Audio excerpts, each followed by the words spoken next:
Hello everyone and welcome to WD18, the Watford fan channel, and today we've got another podcast, episode 3. We've got the third fan on, which is Jake. Do you want to say hello, Jake? Hello everyone. So, we've got some topics to talk about, and we're also joined for the first podcast, he's on, Robin. How you doing, mate? Yeah, I'm doing good. How you Regular, guys doing? now All right? regular on WD18. Yeah, Um, little feature. Yeah, So, yeah. little feature. But yeah, we've got a lot of topics to talk about. Obviously, big news today that Kieran Gibbs, personal terms have broken down between him and Watford. So yeah, we might as well talk about that to start with. Obviously, we knew there was a £5 million fee agreed between Arsenal and Watford, because obviously Arsenal need to get rid of a few players.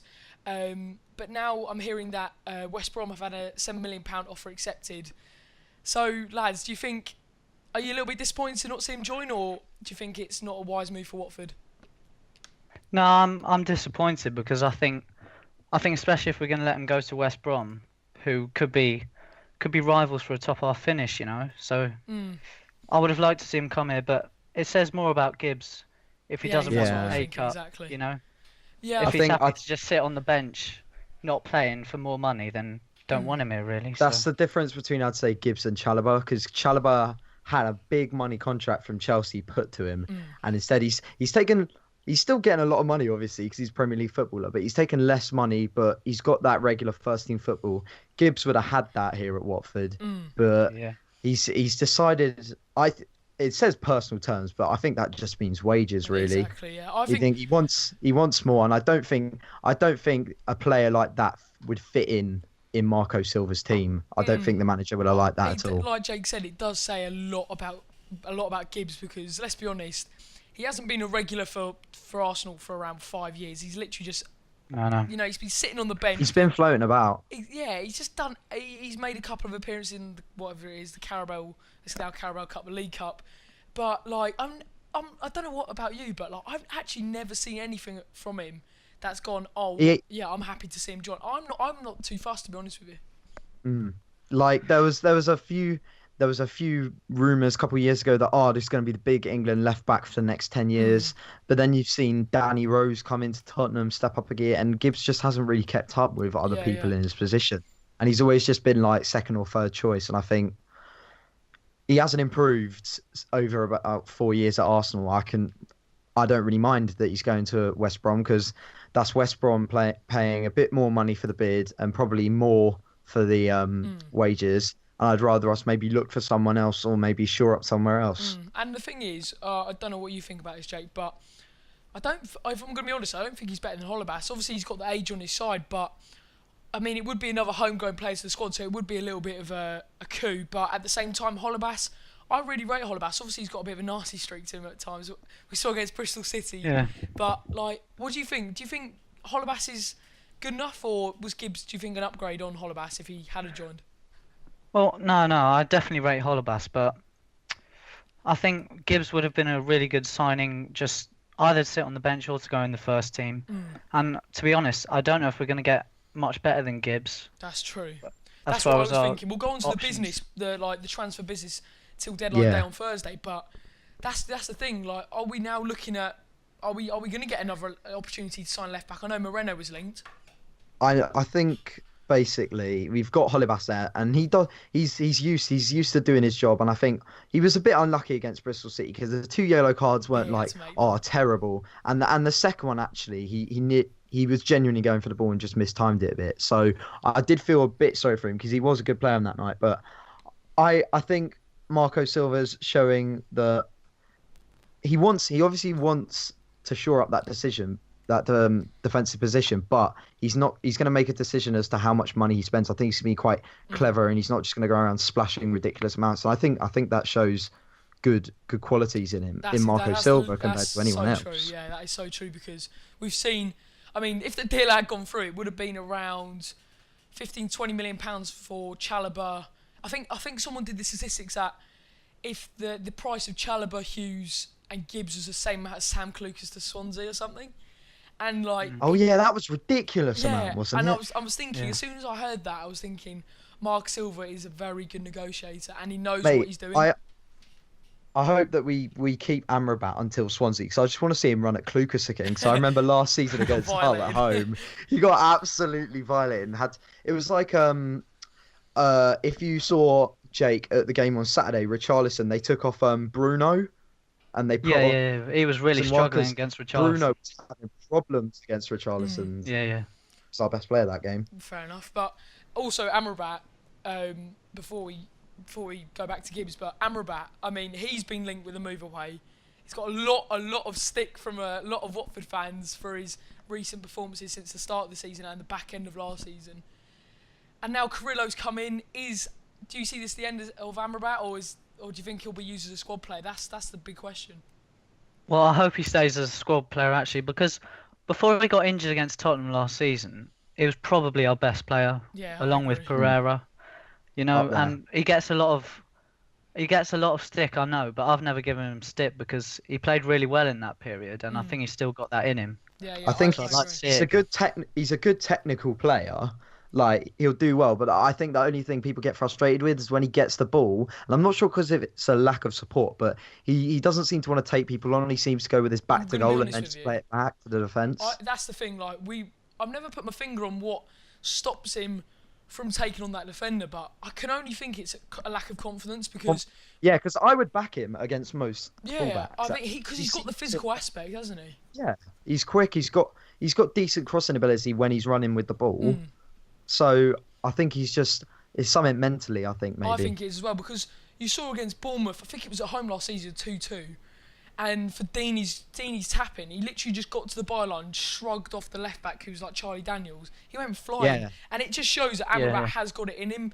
But it does frustrate me with Amrabat because I think he, like Robbie says, he has got the ability, but since that injury, I don't know what it is with him. He's just a little. He hasn't played so well. No. No, it's just I don't really understand. But apparently, I think he'll go back to Spain because.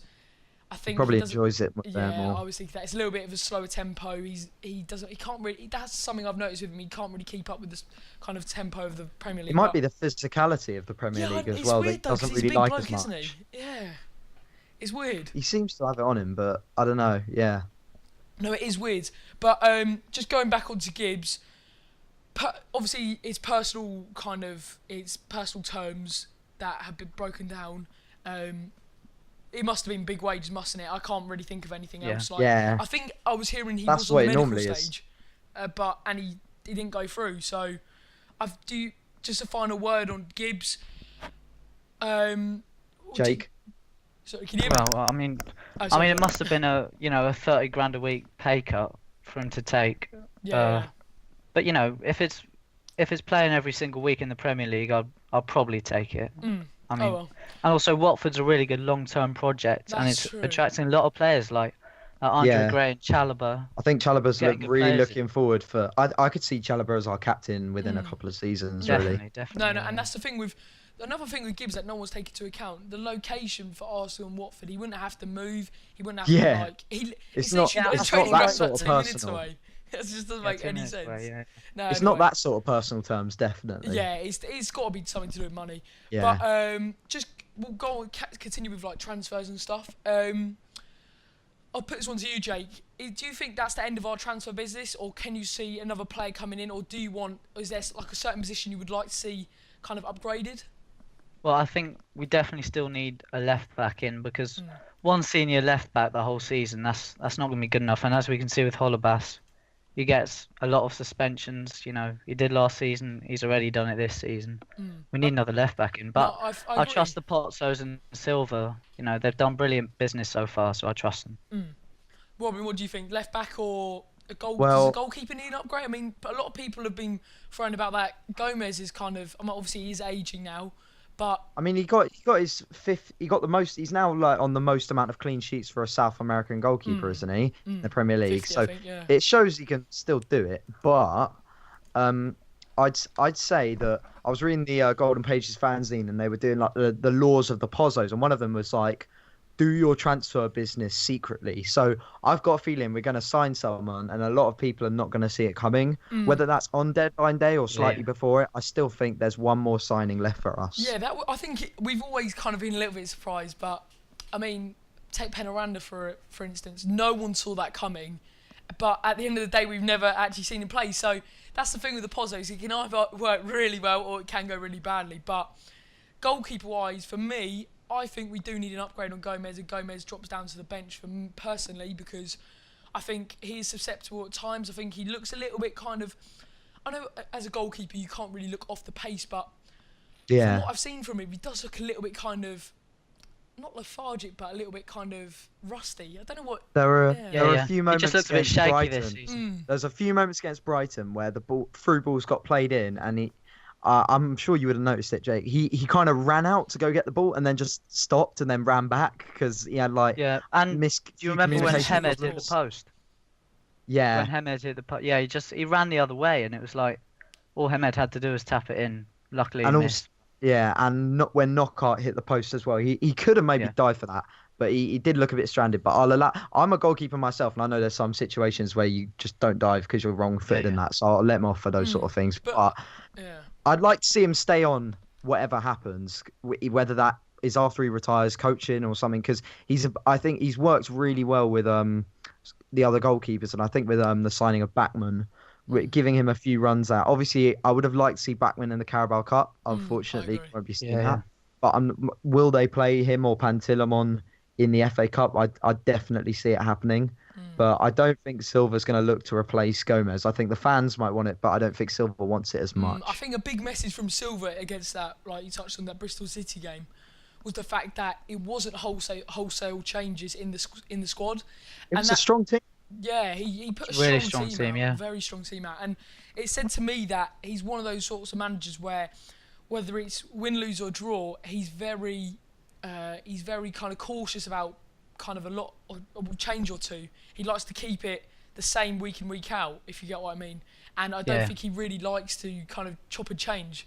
But that Bristol City game we should have won. But just going on to Gomez, I don't know if we will bring in a goalkeeper, but as Jake said, a left back I think is essential, because Brandon Mason, I think he's good, but he's not ready. Exactly, and he's not ready. No. No, and that's the thing. Like for a bench left back, it's not bad, but I think Holebas maybe having maybe in his last season, because I think how old is he? Like he's 33 now. He's 33 now. He's 33, so he should be more experienced, really, in the idea of being more clumsy and being hot-headed and that. I mean, we've seen that in like obviously some midfielders and that don't change, but I'd say especially at fullbacks where you're having to make challenges all the time, he should probably be a little bit more conservative about how he's getting these cards and stuff.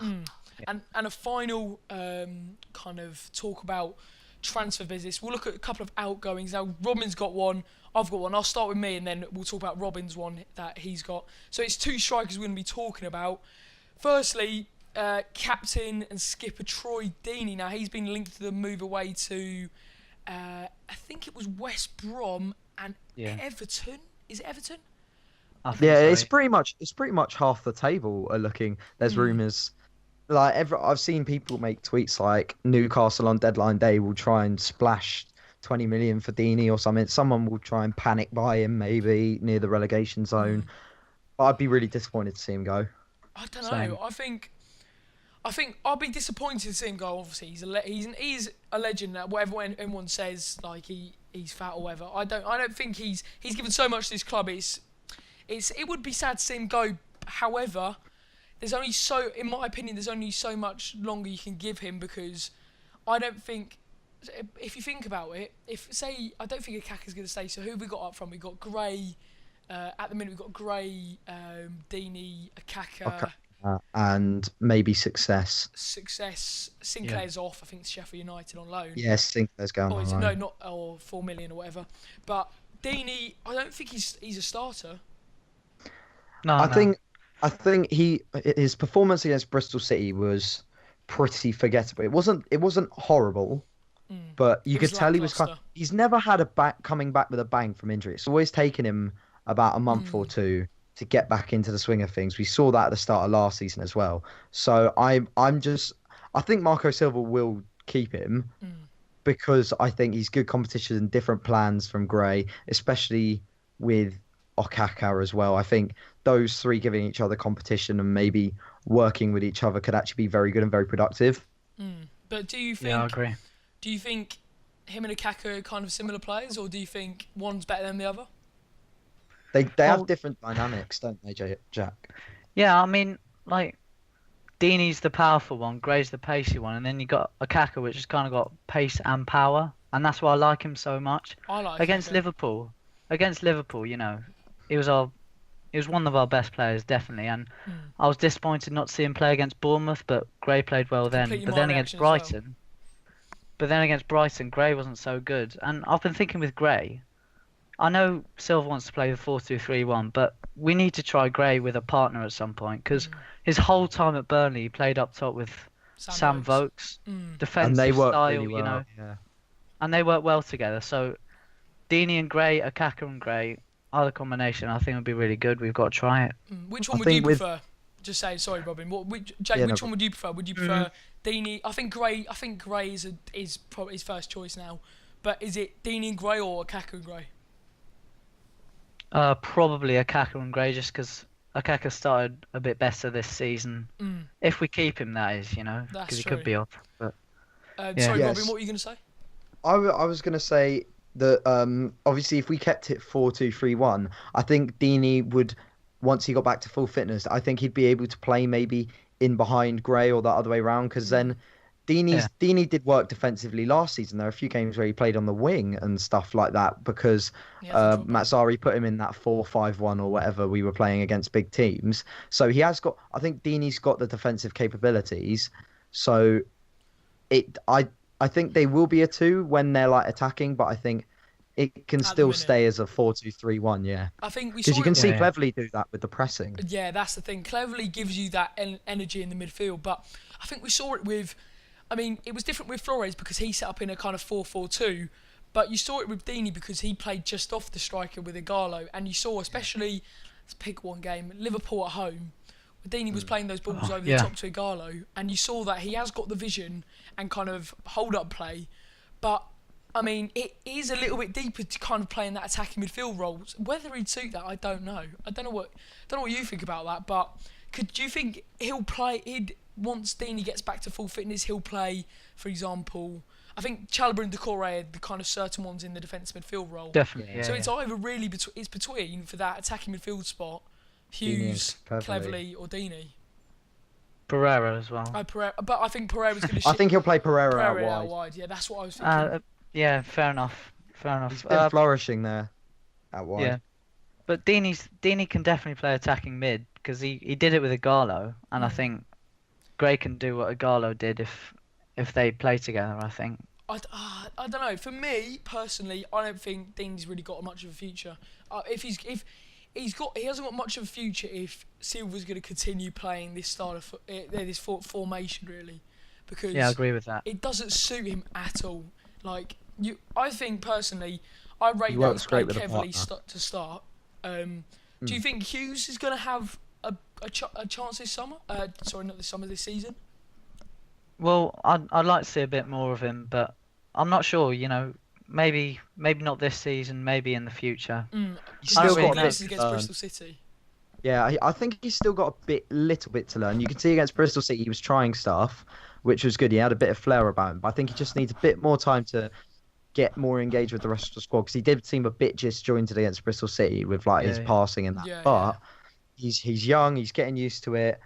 He hasn't had that Premier League experience yet, so I think Marcus Silva will slowly ease him in, and it will be good because come Christmas time we'll have good squad depth and we'll be able to rotate players in and out when we've got games coming thick and fast. So I'm sure he'll get his time. Very good point. Exactly. But Robin, so we've touched on Deeney, just so we go on to Robin's Okaka story. Do you think, let's do a little kind of, not a poll, but a little kind of question answer. So I don't think Deeney will be a regular in this team. Jake, what do you think? And then we'll go on to Robin. Well, Marco Silva seems to like Deeney, but no, I think he won't be a regular. No. Robin? I think Marco Silva will slowly let him back into the team, and I think he'll definitely be ahead of Okaka in the pecking order. I think that's for sure. And then touching on Okaka, So touching on Okaka, the Watford Observer put out a story this morning about Udinese joining the hunt for Okaka, as well as Everton and West Brom being interested in this deal, because he wasn't even in the squad for the Bristol City game or for the Brighton game, and he has played in Italy before. And so he would head, if he did head back to Udinese, that would be staying with the Pozzo family. But Marco Silva has been questioned on him, and I've got a quote here. It says, "He does what he needs to do, and it's not easy, I agree, but it's a matter of decisions. I take what the best solution is for the team each match every time," which kind of sounds like he's either preparing for Okaka to go, or Okaka isn't really in his plans that much. I think Okaka is good enough for first team football, whether that is Premier League or Serie A. And so I think teams like West Brom, Everton, who have been sitting around Deeney and Okaka might get one of them. But especially, I think even in January they might have a little peak. If West Brom say we're in trouble in relegation, they definitely try and get him, because he's quite reliable. Yeah, I'd be disappointed to see Okaka go, because Jake said how he's something different we don't have in the squad, because at least with Okaka compared to Deeney, I'm not trying to kind of slate Deeney, but Okaka does have that burst of pace for a big guy, and I think he's more physical. Well, he's a big unit, and you saw against Liverpool first game of the season, that header, he made a really good run, but it's just something aerially, he is very. I think he's quite reliable. Like, he always wins. He's always wins the first ball. He always puts a lot of effort. Yeah, last season he had the thing was, last season, obviously he joined, but there were a couple of games where he seemed a bit invisible, and then there's a few games when he just comes to life and looks like a real special player. Yeah. But I think it's whether you want to go for that calm consistency. I think they'll both win stuff in the air, but I think Okaka might still be getting used to the style of play in the Premier League compared to Deeney. But I don't want to see either of them go, to be fair. I think if any of our top three strikers go, I'll be really sad. Yeah, what I love about Okaka is you get these stereotypical Italian strikers. Like, I guess it's kind of made by Balotelli, and they're lazy, they've got hot heads and everything. But Okaka, he tries so hard every single game, and that's what I love about him. Really. I agree. I think that's something. Once again, I think that's something we've been missing with Dean at times, because, I mean, especially last season, because it was such a given that he'd be starting in every game, or majority. There were times where I thought, I don't know if his heart's really in it, but Okaka, he does press the defenders, and he always, I mean, Everton at home last season, I mean, he does have, like Robin says, he does have these odd, poor games, but he always gives you something different. Whenever he's coming off the bench, it a good go.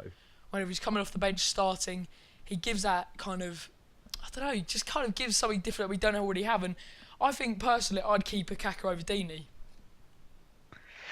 Oof, okay.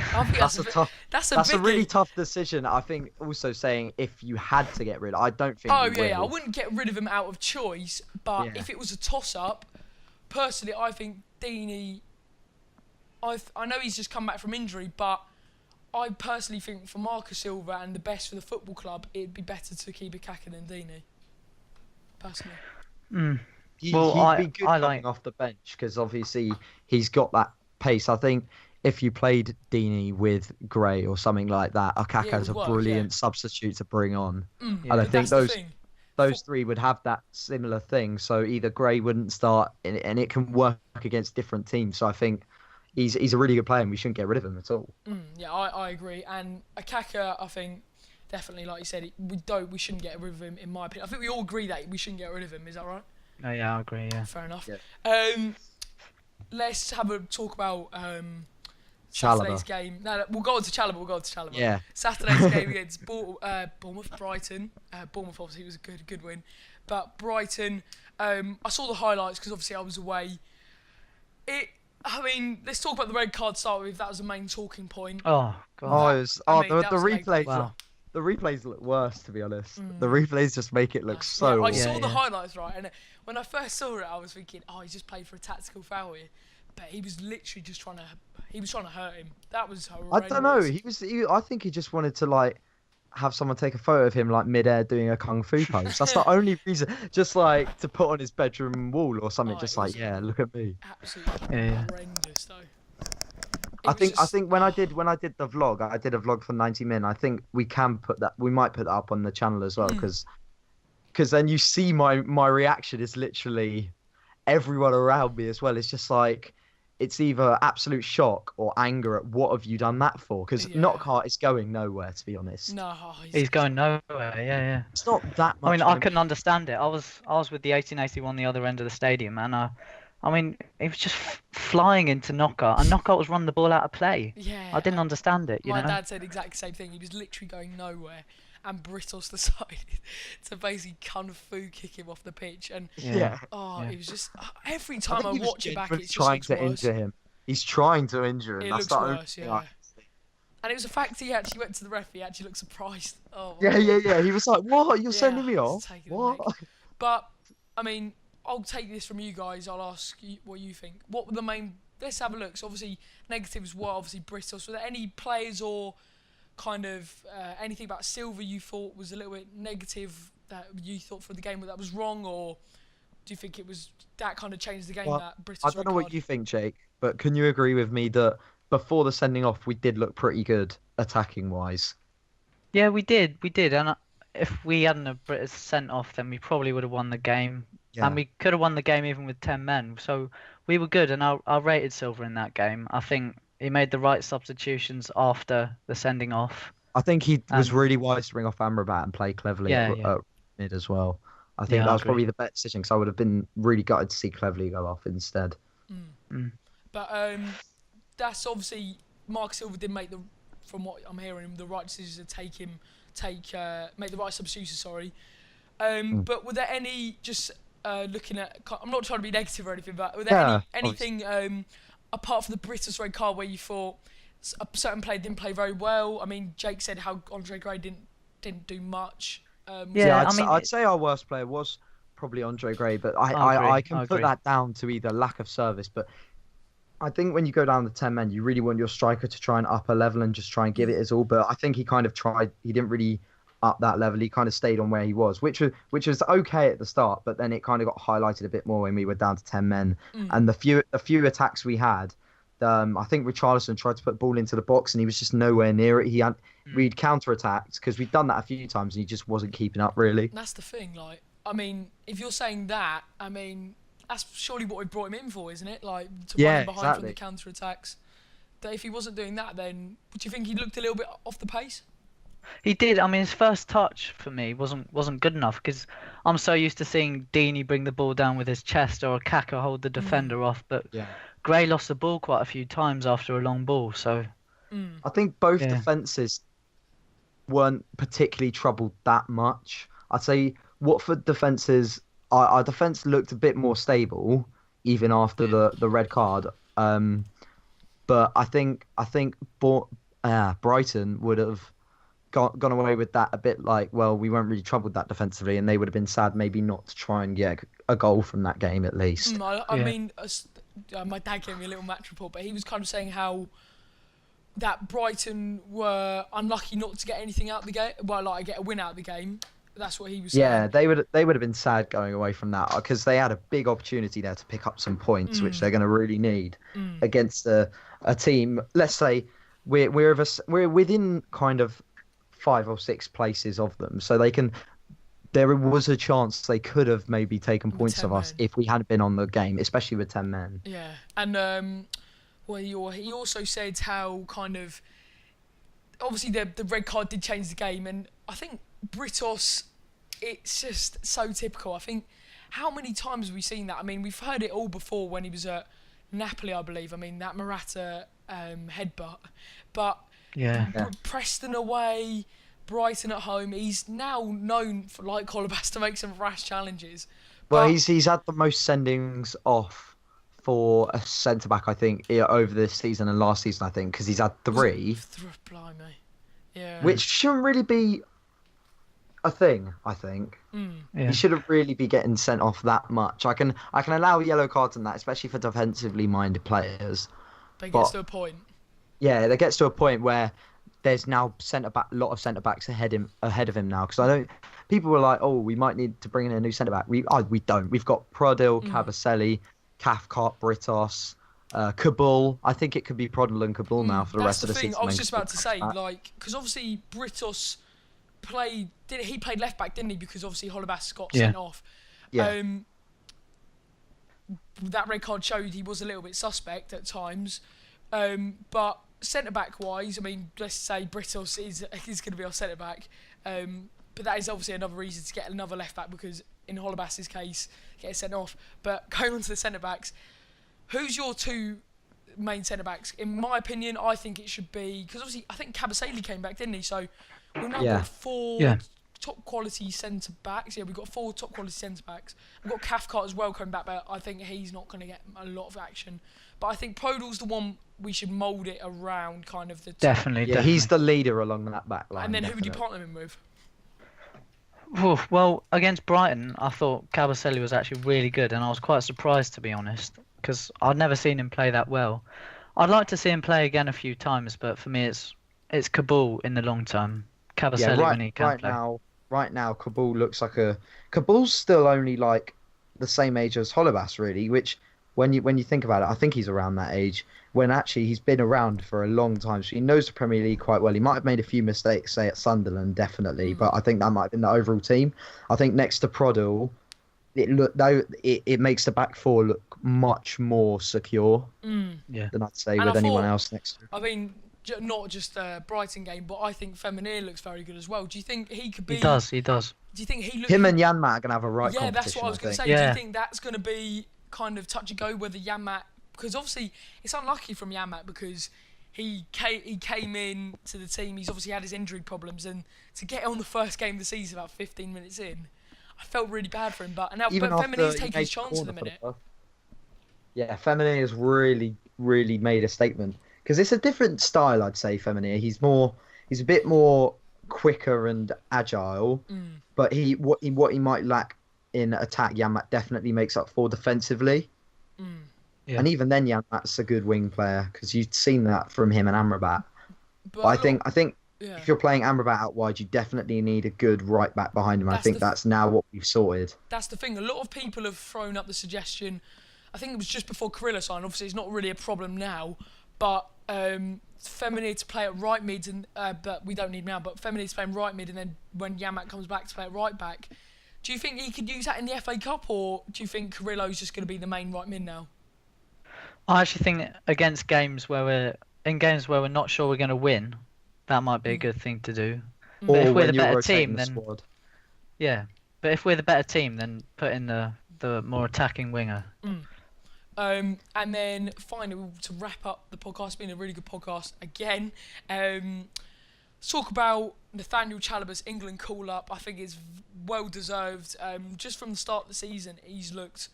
I think he's got comfortable. A really big future, not just for Watford, but for England as well, because I think he's got everything to kind of propel him in the right direction. But I think everyone at Watford was just kind of praying. I think England playing Malta, I think they are. Yeah. So I think he should get a start, hopefully. He does. No, he deserves an appearance at least, because I think the other English midfielders, what we got like Jordan Henderson and other people, and maybe I don't know. There seems to be a gap now for a sort of strong centre mid to come in like him. Now, and that leaves that kind of void. Obviously, Chalobah plays a little bit deeper, so I can't see him playing there. But I mean, I think. Do you think he could be kind of could become a regular in England? I mean, he's becoming a definite starter at Watford. He's the first name on the team sheet. Well, he's got one day will be a regular. Caps. Yeah, he's got over 100 caps for the youth set up. So he knows everyone within the England setup, and I'd be surprised if he didn't feature more unless he got a bad injury or something, which I'm praying now doesn't happen. Because I see if Chalobah gets injured, then that will make it a really tough season for us, I think, having to just rely on Decore. Let's put a little problem out there before we finish. Say Chalobah gets injured, obviously he partners Decore. Who would you put rank next to Decore if that actually did happen? Say let's put a horrible scenario up that Chalobah gets injured on this England in this England some game. Maltese defender absolutely chops him in half. him. Who would you say when we come back for Southampton away? Who would you partner with Decore? Who's the backup defensive midfielder? Because Barami's now gone. Do we drop Cleverley into that holding role and then play Will Hughes? For me, yeah, Cleverley. I really rate Cleverley. Cleverley. I'm not sure who to put in front of him though. I think Hughes in front of him might be a bit of a roll of the dice. Could be open, yeah. But I could see it happen. Maybe depends when Pereira comes back as well. Oh, I'm looking forward to Pereira coming back. But just looking, I think it was simply Watford does these really good tweets. But to put out our strongest 11, I was looking at it the other day and I was thinking, blimey, how far has Watford come? The days of bloody Ross Jenkins and Nathan Ellington. Now we've got Roberto Pereira, Richarlison, Andre Gray. I mean, it's the sign's looking good, but I remember playing FIFA 15 or something and being like, "Oh, this Roberto Pereira guy at Juventus is going to be brilliant for them. What a great midfielder!" And it's like we signed Roberto Pereira. I'm just like, wait, hold on a second. Exactly. We signed a good player, and that just shows how far Watford has come. But if you have enjoyed the podcast, it's been really good with Jake. Thanks for coming on, Jake. Robin's first time as the what should we call you? Like the co-host, regular. Co-host regular. Yeah, love that. But yeah, if you have enjoyed the podcast, then leave a like, comment down below if you'd like to come on or any what fans you'd like us to do it with. Subscribe if you're new, and we'll see you next time.